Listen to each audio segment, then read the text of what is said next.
नमस्कार, Byju's IAS Hindi platform पे आपका स्वागत है। आज हम लोग 22 अक्टूबर 2021 के दैनिक क्विज की चर्चा करेंगे, जो कि आगामी संघ लोक सेवा आयोग की प्रारंभिक परीक्षा के दृष्टिकोण से लाभदायक सिद्ध हो सकती है। तो आइए आज के पहले प्रश्न की ओर चलते हैं।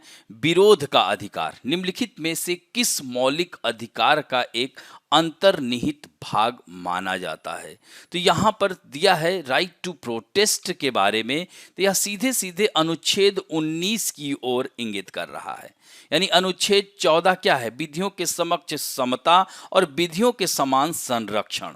और अनुच्छेद 21 क्या कहता है? प्राण एवं दैहिक स्वतंत्रता। और अनुच्छेद 32 कहता है संवैधानिक उपचारों का अधिकार।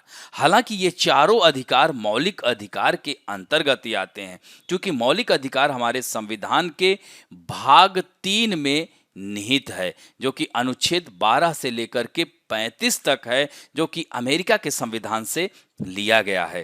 तो यहाँ पर द हिंदू में आई हुई खबर है कि सुप्रीम कोर्ट का कहना है कि किसानों को विरोध करने का अधिकार है, लेकिन सड़कें बंद नहीं कर सकते। तो यहाँ पर आर्टिकल 19 के बारे में थोड़ा सा देखेंगे कि यह मौखिक रूप से अपना मत प्रकट करने हेतु अभिव्यक्त की स्वतंत्रता के अधिकार का प्रावधान है। युक्त निर्बंधन है। यह अधिकार निरपेक्ष नहीं है। भारत की एकता, अखंडता, संप्रभुता पर खतरे की स्थिति में, वैदेशिक संबंधों पर प्रतिकूल प्रभाव की स्थिति में, न्यायालय की अवमानना की स्थिति में इस अधिकार को बाधित किया जा सकता है। तो इस तरह से 19 में 6 प्रकार की स्वतंत्रताओं का उल्लेख है। आर्टिकल 19A में क्या है? बोलने की, राइट टू स्पीच, यानी बोलने की आज़ादी है, बोलने की स्वतंत्रता है। बोलेंगे तो भीड़ इकट्ठा होगी, तो शांतिपूर्वक सभा एवं सम्मेलन करने की स्वतंत्रता है। और फिर संघ या संगम या संगठन बनाने की स्वतंत्रता है। अबाध रूप से संचरण करने की स्वतंत्रता है। देश में किसी भी कोने में रहने की स्वतंत्रता है। और व्यापार तथा जीविका की आज़ादी। तो यह जो है 6 प्रकार, हालांकि 7 स्वतंत्रताएं हुआ करती थी। 19EF भी था, जो संपत्ति का अधिकार था, जो 44वें संविधान संशोधन के तहत 1978 में इसे हटा दिया गया। पेरोल और फरलो के संबंध में निम्नलिखित कथनों पर विचार करें। पेरोल के विपरीत बिना किसी कारण के समय समय पर फरलो दी जाती है और केवल कैदी को पारिवारिक और सामाजिक संबंध बनाए रखने और इसके दुष्प्रभावों का मुकाबला करने में सक्षम बनाना, लंबे समय तक जेल में बिताया। तो यह जो है कथन एकदम सत्य है। दूसरा है, पेरोल एक अधिकार नहीं है। इसे एक कैदी को किसी विशिष्ट कारण के लिए दिया जाता है, जैसे परिवार में किसी की मृत्यु या किसी रक्त संबंधी की शादी है तब दिया जाता है। और पैरोल साल में 2 बार दिया जाता है। तो जेल राज्य का एक विषय है, ये कथन भी सत्य है। कैदियों को अच्छे आचरण के आधार पर पैरोल, फरलो, क्षमा या समय पूर्व रिहाई के लिए सभी राज्यों के अपने नियम हैं। तो यहाँ पर यह तीनों कथन सत्य है, अतः आंसर डी होगा। तो यहाँ पर द हिंदू में आई हुई खबर है, अभी कुछ दिन पहले ही पेरोल और फरलो के नियम में कुछ परिवर्तन किया गया है सुप्रीम कोर्ट के आधार पर। तो पेरोल क्या है, इसके बारे में हमने यहाँ पर दिया हुआ है। और अगर पेरोल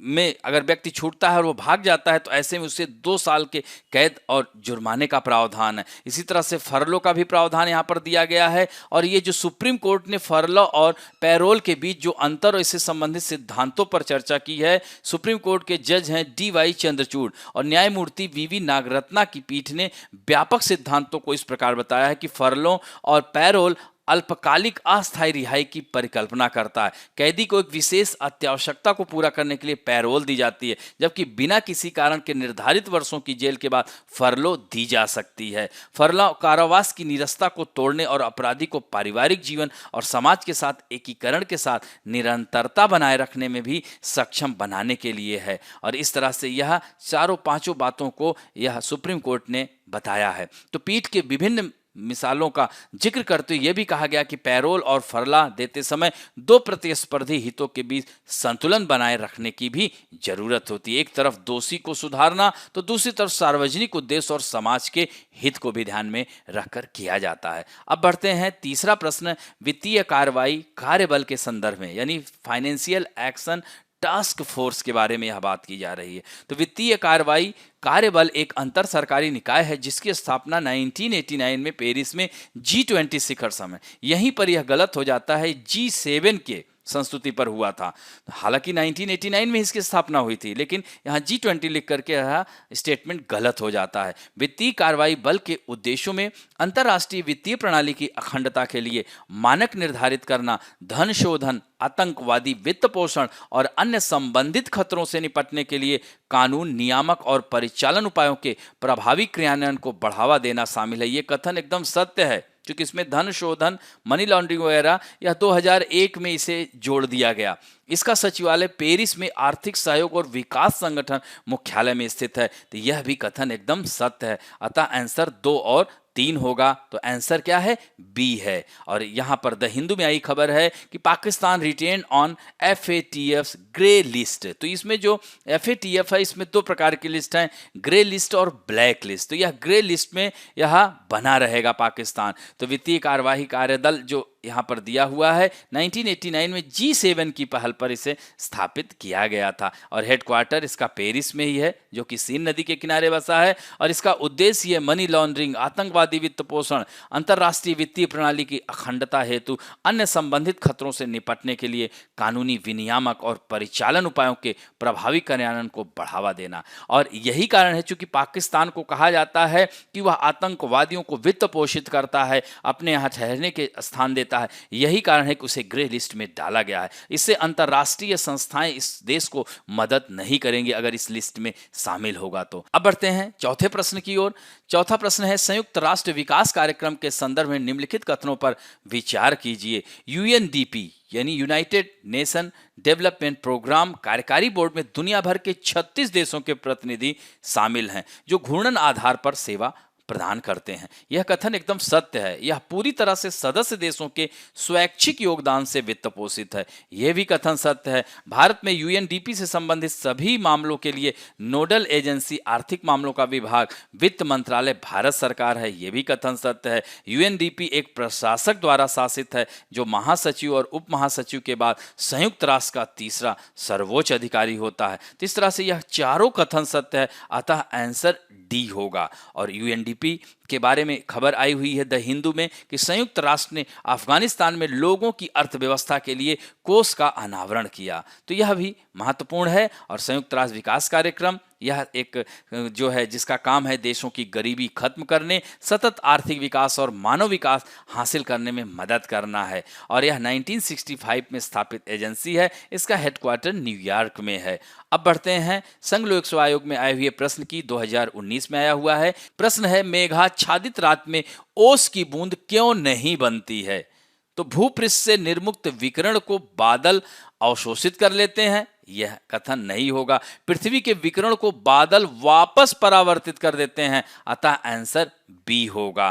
तो यहां पर आप देख सकते हैं कि मेघाच्छादित रात में ओस की बूंदें नहीं बनती। क्यों? क्योंकि मेघाच्छादन के कारण पृथ्वी की विकिरण को बादलों द्वारा परावर्तित कर दिया जाता है। और ओस के लिए आदर्श स्थितियां हैं कि उसके लिए साफ आसमान, शांत हवा, उच्च सापेक्ष आर्द्रता, ठंडी और लंबी रातें। तो ओस के गठन के लिए आवश्यक है कि ओसांक हिमांक बिंदु से ऊपर हो। और ओस की बूंदों का निर्माण वातावरण में उपस्थित जल वाष्प के संघनन के कारण होता है। रात के समय पृथ्वी की विकिरण द्वारा पृथ्वी का वातावरण कुछ ठंडा हो जाता है। तो इस तरह से रात के समय जब गर्म हवा पृथ्वी पर उपस्थित अपेक्षाकृत ठंडी सतह के संपर्क में आती है तो उसमें उपस्थित जल वाष्प के संपर्क संघनन के कारण ओस की बूंदों का निर्माण होता है। लेकिन वही मेघाच्छादन के समय पृथ्वी का विकिरण बादलों द्वारा परावर्तित होने के कारण पृथ्वी की सतह पर उपस्थित पेड़ आदि का तापमान कम नहीं हो पाता। अतः गर्म हवा के संपर्क में आने पर इन पर ओस की बूंदों का निर्माण नहीं होता,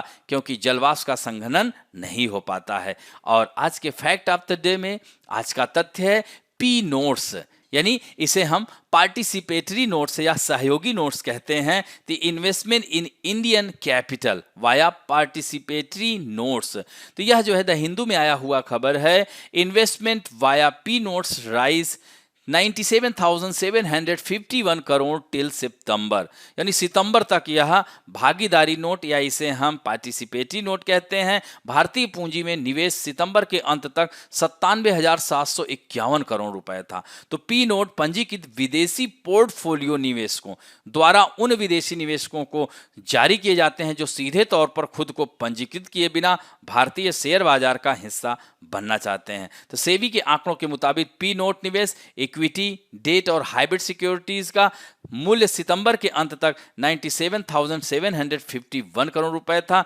जबकि अगस्त के अंत तक यह 97,744 करोड़ रुपए था। और यह पी नोट्स होता क्या है? तो सहभागी नोट या पार्टिसिपेटरी नोट उन प्रपत्रों को कहते हैं जिन्हें पंजीकृत विदेशी संस्थागत निवेशक विदेश में स्थित निवेशकों को देते हैं और इसमें सेबी में पंजीकृत किए हुए बिना ही भारतीय स्टॉक मार्केट में वह निवेश करते हैं। इन्हें पी नोट्स भी कहा जाता है। तो यह 1992 से इसका आरंभ हुआ था। हालांकि यह विवादों के घेरे में भी रहता है और प्रत्येक 3 वर्ष में $1,000 का शुल्क लेता है। कौन? SEBI, security exchange board of India. तो इसका मतलब यही हुआ कि एफपीआई 5 अलग अलग निवेशकों को पी नोट जारी करता है तो उसे $5,000 का भुगतान शुल्क के रूप में जमा करना पड़ता है। तो यह है पी नोट्स। इस तरह से आशा करता हूं कि आज का भी यह अंक आप लोगों को अच्छा लगा होगा, और अच्छा लगे तो प्लीज लाइक, शेयर, सब्सक्राइब और बेल आइकन दबाना ना भूलें। धन्यवाद।